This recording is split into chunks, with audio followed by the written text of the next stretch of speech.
karon ang Inyo News Team.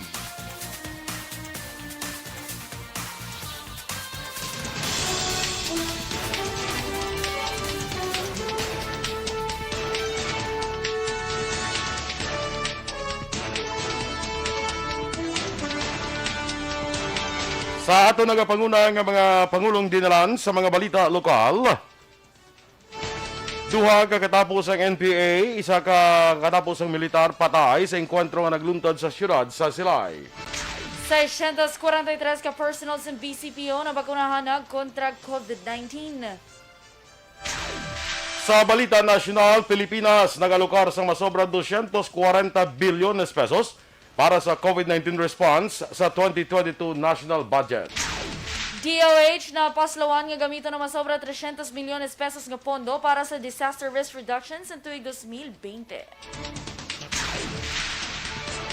Maayong aga Bacolod, maayong aga Bilugabahin sa Western Visayas. Karon nga adlaw Sabado, Agosto 21, 2021. Ang inyong news team, Aksyon Iden Aboso. Aksyon Boy Duran. Ang aton mga balita lokal, pagkatapos lamang sini.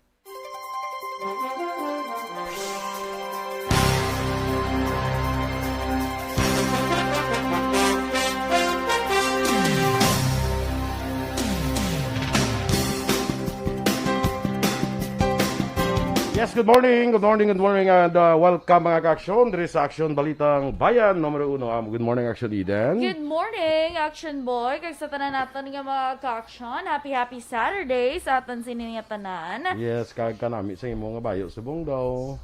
Oh, At least daw ka kwan ba daw ka kakinot bala sa tela. Oo. Na? No, do tela nga tela ginanglang. Kinot sa design, sakto ginaan. Tunga ila grocer dai.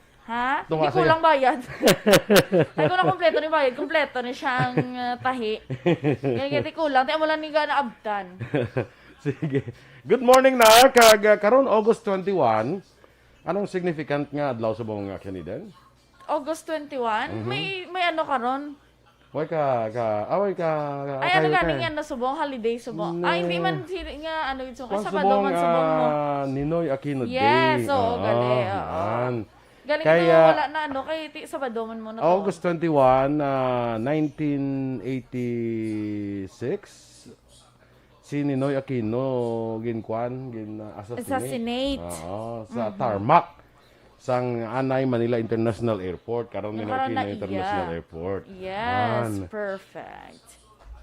Ay, hindi clear. Hindi 1983. 83 ba? Check ka be. Ninoy Aquino, basta August 21, 1983. I-check abi para sigurado kita. Oo, kay 86 siya mo nagliya pag EDSA Revolution niya. Check the ba? Ninoy Aquino. August 1983. August 21. Sangkin assassinate siya dira sa Manila International Airport. Pagpanaog gid. Oy, pagpanaog siya plano. Pagpanaog gid. Pagpanaogid. Sige. Anyway, good morning dira sa aton nga mga ka-aksyon. Galing hindi ka na nakadanda kay you were not born yet sa muna nga mga tinuig, di ba? 1983, 40 ka na no? Gataksi na kami na yan. Gataksi. Gataksi pa lang kami na. Taga, lanes. Na kuhan kami na mo, wala. Sino yung kinog yung tiro, tiro. Tapos wala mo lang yung samon. Ano niya labo? Muna siya. Yes. Sige. Kay Maria Clarissa Kalipong Tabike, good morning. Masitofago, mga agaman, Venjo Napalinga. Kay Fermina Henada, kag kay Martin Aliling. Cory Vidaha, good morning. Jeffrey Arroyo, Ray Barrioga. Shirley Tad Idra sa New York. Nakita kagapon si, yung Asawa niya, si Rochelle. Yes. Si Rochelle Susano Fulgencio. Yes. Ang asawa ni Ray Barrioga. Oo. Biko na si Ray Barrioga, ni konsultiro pa ni. Abi mo lang. Oo. Gali kay may asawa sa gali ya. Wala may kwan pa, nag-ano pa. Busila. Oo, correct. Oo. Sakay Raul Zulweta Gavile Jr., good morning man. Athea Kim Iriman. Kagwapa si mo subong hindi dugay. Subong lang Hmm. ay Si Athea Bakit daw bala. na para partida may face mask pa na wala ka make-up, na lang yung makita wala ka mo. lipstick. Partida na. Grabe ba? Kanya-kanya dayo na lang sa kagalingan, okay? Sige. Standby tanay sa aton nga mga balita lokal. Balitang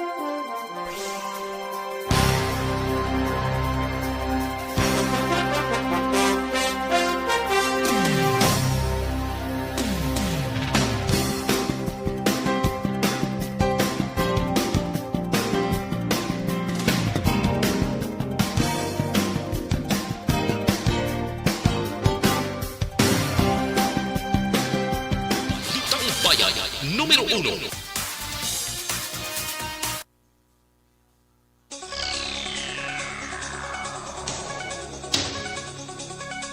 Aksyon Radio Philippine Standard Time, 6 minutos sa nagaligad sa attack na ang alas 6. Detalya na sa aton mga balita lokal. Ginkonformar ni 3rd Infantry Division spokesman at Army Major Senon Pancito III nga napatay ang duha ka katapos ang New People's Army kag isa ka katapos ang 79th Infantry Battalion sa Philippine Army sa inkwentro nga natabo alas 6 ang aga, Biyernes sa Hacienda Raimunda, Barangay Kapitan Ramon sa siyudad sa Silay. Ginkilala na patay nga miyembro sa Philippine Army sa kay Private First Class Christopher Alada kag padayon ang koordinasyon sang Army sa lokalidad agud sa pagkilala sang duha ka napatay nga mga katapos ang NPA nga isa hindi ka lalaki kay isa ka babae. Sunod kay Pansito, napulo ka miyembro sang NPA ang nakainkwentro sang 79th IB kag naglawig sang 10 minutos ang pag-inkwentro. Duha pa ni Pansito napadayon ang scoring sang 79th IB sa lugar kag nakuha ang M16 rifle, backpack kag iban pa nga mga importante nga dokumento. Palayag pa ni Pansito nagpatrolya ang 79th IB sa lugar matapos na kabaton sa report sa presensya sang makatapos ang NPA sa dalam sang Northern Negros Front kag inaligar ginahimo extortion sa mga pumuluyo. Nagapati naman si 3rd Infantry Division spokesperson Army Major Senon Pancito III nga remnant sukon mga nabili na lamang ang miyembro sa Northern Negros Front sa New People's Army ang enkwentro sa 79th Infantry Battalion sa Philippine Army sa Hacienda Raimunda, Barangay Kapitan Ramon, siyudad sang Silaya. Ginbalikan ni Pansitong palayag niya sadto nga nagbungkag na ang NPA sa Northern Negros apang wala ginadula ang posibilidad nga may mga nabilin pa. Suno kay Pansito, mahimo nga nagatipon liwat sang puwersang NPA sa Northern Negros pagi sa pag-recruit, rason nga natalupangdan ang ila presensya. Tungod sa natabo nag-apelar si Pansito sa koordinasyon sa pumuluyo, agad matap na ng pagdamo sa NPA sa lugar kag ginahimo nga pagpalapnag sang kalakasan. Nauna nating sinabi na mayroong na itong Northern Negros Front ay nabuwag na natin. Pero malinaw din naman sa aming sinasabi noon pa man na kung kami ay tatanungin kung mayroon pa bang mga NPA under the Northern Negros Front, ang sagot po dito ay oo. Pero ito po ay hindi bilang isang frente na lamang dahil sa pagbaba significantly ng kanilang mga fighters. Pero sila po ay nakatuon doon sa direktiba mula sa kanilang nasyonal na pamahalaan na magkonsolida, mag-recruit ng marami pang mga kababayan natin at mag-extort para makatayo muli ng isang frente. Si 3rd Infantry Division spokesperson Major Senon Pancito.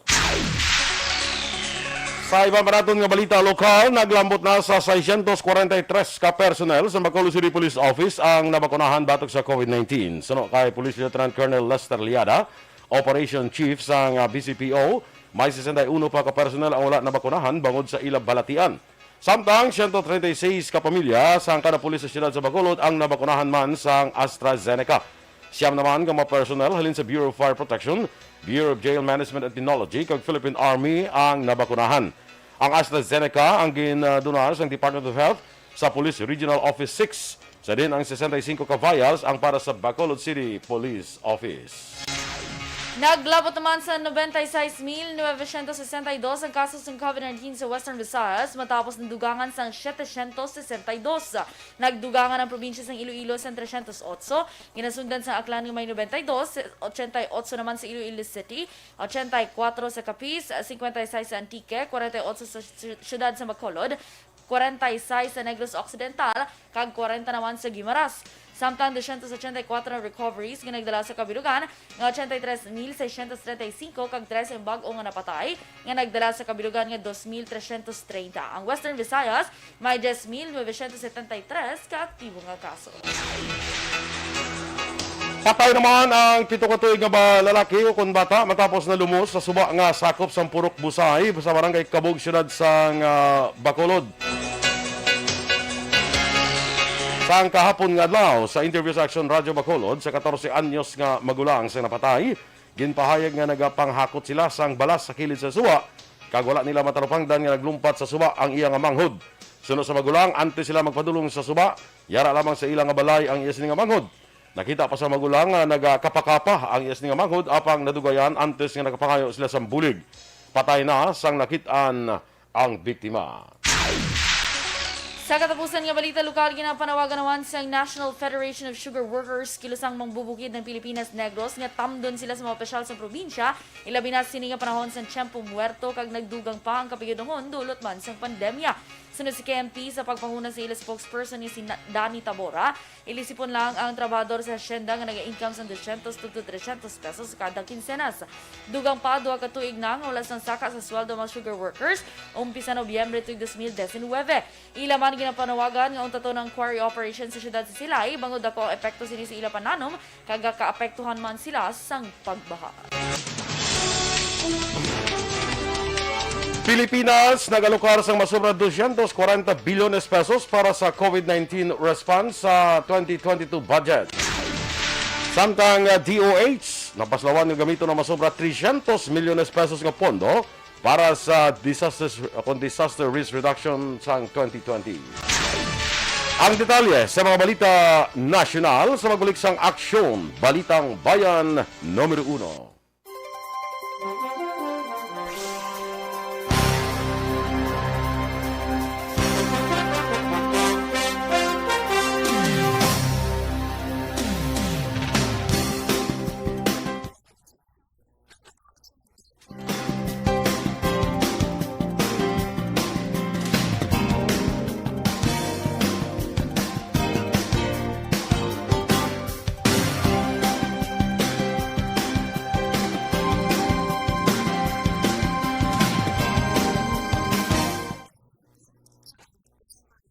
Punggod, may body odor, kay iban pa nga skin.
Sa atin sini mga ka-aksyon, diri natag kay Fernandez Eric, may aga Sir Boy, kag Ma'am Eden, kag sa tanan nga mga ka-aksyon. Rosella Sir Don, good morning, watching from Qatar.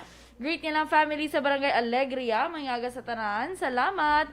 D. Anton Diaz, good morning man, dira sa My Patria Village. Nagapamatigid ko no. Wilfredo Shapok, good morning, live from Antipolo City, of course. Yes, okay. Mary Joy Camero, Connie Laparan, happy 21st birthday, Toto Paul Esparecha.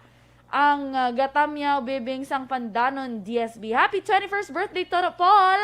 Happy birthday to you! Pandanon, DSB? Yes. Ito kahapon? Kasi nakita kami to gapon. Kami to gapon. Tikita to gapon. Ito ganyan, ito gapon, di ba? Yes. Why ta kamit kay Connie to? Wala. Basta to siya sa mga palibot-libot lang. Ba siguro? Ano kabalo? Sige. Masira na sa stupad ta or... Basi siya tungin orderan sa empanada. Sige. Kay... Sige na. Kita mo da? Oo. Pasunod. Perfect. Sige, go ah. Kay Elsie Amonoy, good morning Manras. Hetalaga Dolorfo, good morning from Himamaylan. Lilibeth Gotera, good morning. Watching from Payao, Binalbagan. Of course, Sir Melili Oligo. Yes. Kay Shimlan Wala Shimlan. to sa kapon. Ah. Wala to kapon si Milili. Kay, maupod sa tani sa aton. Galing kita mo naman itong Oo. do sa bakon. Tanay, Tan lang katani gani. Nagpasabak siya sa imo, no? Kay Shala, good Oo. watching live from Hinubaan. Na siya? Oo, greet din ako ng family Agravante, tayos Gual family. Salamat. Kay, uy, ginatamyo, yun ba si Marnicky raw? Kagapon niya pa rin ginatamyo si Oo, Marnicky raw. nag-message ka na sa ako na tatamyo si Marnicky raw. Oh, grabe ba? Oo.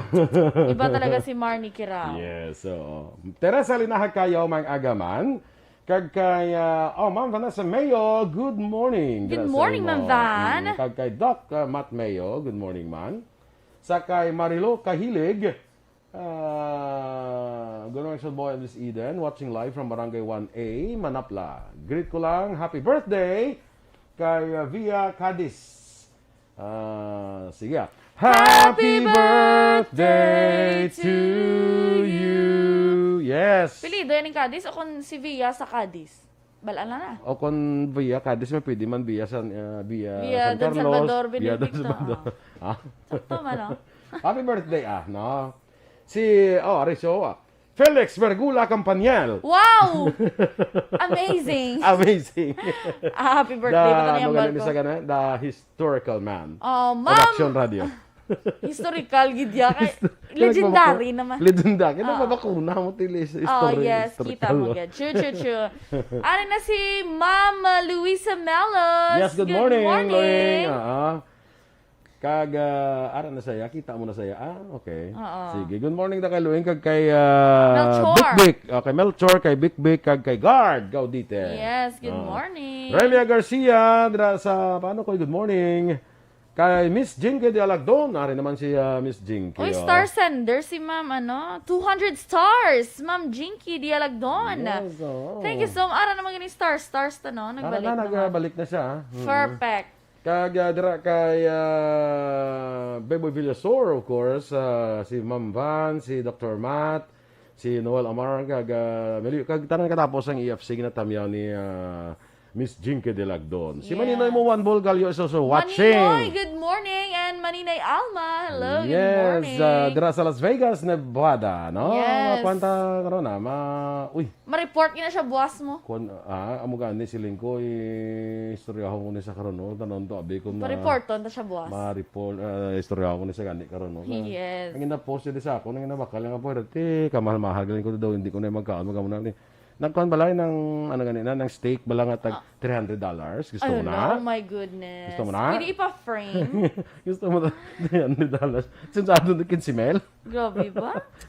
Di mabusog na ang... Sus Maria. Mabusog ang tiyan mo, gutom ang bulsa mo. Hati ka ng bulsa mo yan. Galalawas man, ti pwede Hindi lang. siya magutman. No? Perfect. Kaya, sige. Okay na kami? Hambala si Joms, please, ma-prepare uling kay maluto siya tilapia over baga. Oh, ay, bongga. Joms, prepararang uling. Hambali Ma'am Luisa Melos. Ay nga man. Hambala si Joms, please, ma-prepare uling kay maluto siya tilapia over baga. Wow. Sugba gali. In Sugbag. short. Oh my God. Naging gutom ko. Favorite ko naman ng tilapia. Tala na lang favorite din. Standby na sa atong mga balita national.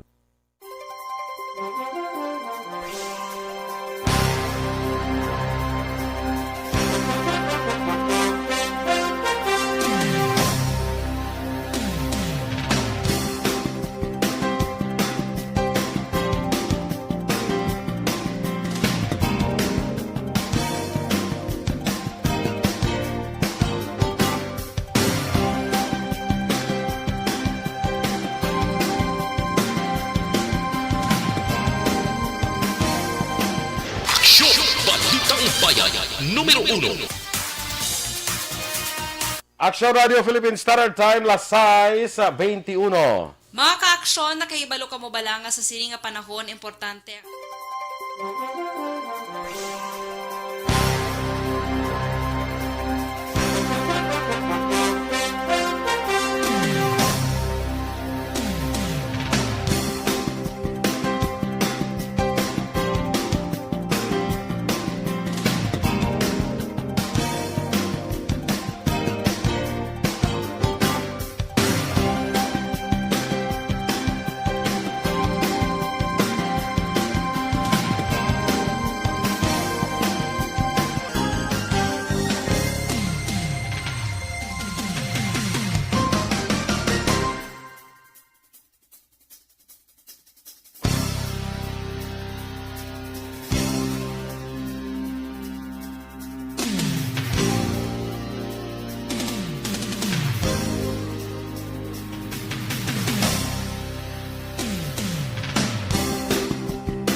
Aksyon Radio Philippines Standard Time, las 6:23. Sa detalye na sa mga balita nasyonal. Nag-alokar sa masobra 40 bilyones pesos ang Pilipinas para sa COVID-19 pandemic response sa ginaduso nga 2022 national budget. Ang kantidad kabahin sa 5.024 trillion pesos nga National Expenditure Program nga ipasa sa Kongreso sa adlaw nga Lunes. Suno kay Roque ang kabilugan nga COVID-19 Response Fund sa gobyerno para sa 2022 ang yara sa 240 bilyones 747 milyones 600 mil. Una gipahayag ng Department of Education amo ang may pinakadako nga alokasyon sang pondo para sa nga mayara sang 99 bilyones pesos. Napaslawan ng Department of Health nga gamito ng 306.73 milyones pesos nga pondo para sa disaster risk reduction sa 2020. Sa audit reports ng Commission on Audit, nagwa nga nagasto lamang ang DOH sang 84.71% Health Emergency Preparedness and Response Fund, 86% sa Quick Response Fund, kag 76% sa Calamity Fund. Sunod sa COA, may gintigana ang DOH nga 1.39 billion pesos para sa Health Emergency Management Program sa 2020. Nakitan sa COA nga ang manubo nga pag-usar sa Calamity Funds among kakulangan sa procurement activities, wala sa face-to-face training, travel restrictions, kag iban pa.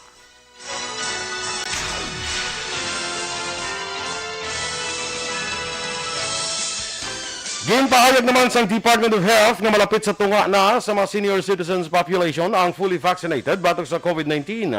Sa records ang DOH tubtob sa Agosto 18, may 3.77 milyones o kung 45.67% sa mga senior citizens sa Pilipinas ang nabakunahan sa duha ka dose sang bakuna.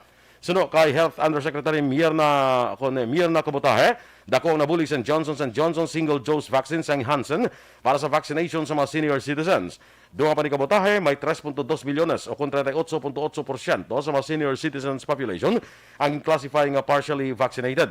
Sa madumduman, ginalarto sa World Health Organization ng Pilipinas sa nakaligad nga bulan bangod sa manubo nga vaccination rate sa mga senior citizens sa pila ka mga LGUs. Nag-abot naman ang 582,500 ka doses ng AstraZeneca COVID-19 vaccines ng kakabahin sa 6 milyones ka doses ng ginbakal sa pribado nga sektora. Nag-abot ang bakuna alas 9:20 sa aga Biyernes sa NAIA sakay sa China Airline Flight C1701. Ang bakuna ginbakal sa pribado nga sektor sa idalang sang A Dose of Hope program nga nagasakop sang 5,000 ka kompanya.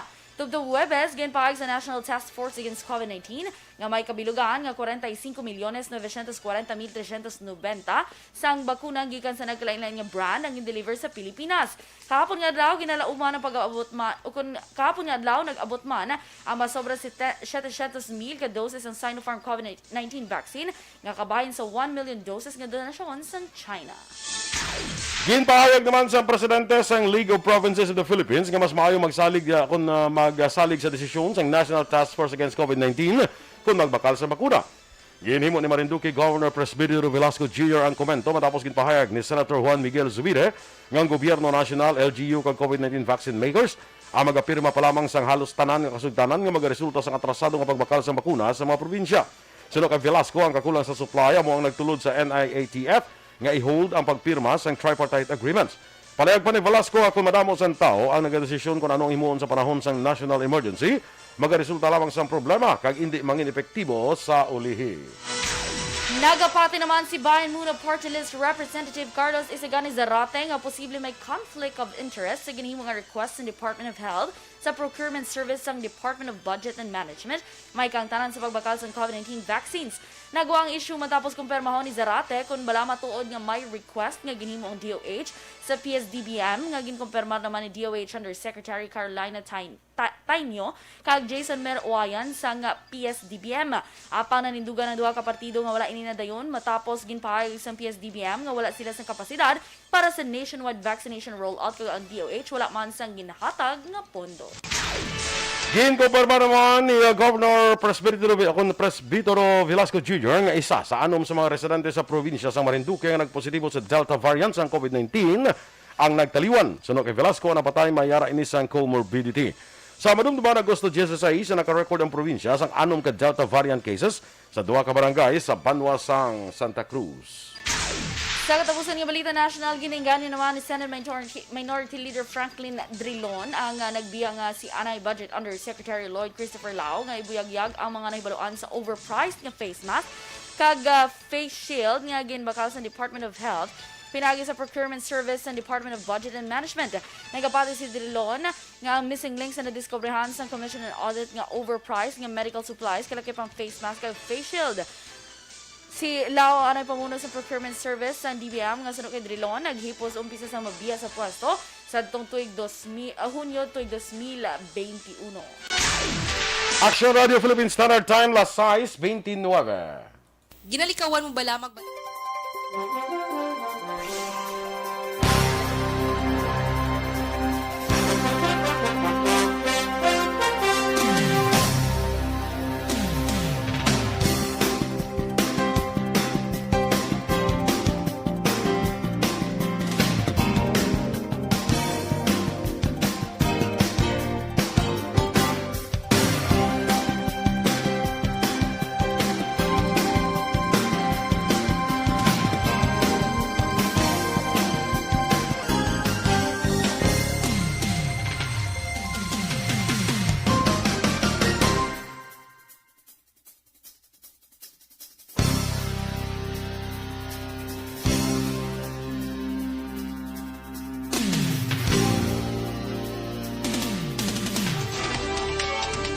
Inyo ginamatian aton mga balita diri sa Aksyon, Balitang Bayan Numero 1. Standby na sa Aksyon report, second portion upod kay Aksyon, Fred Salanga.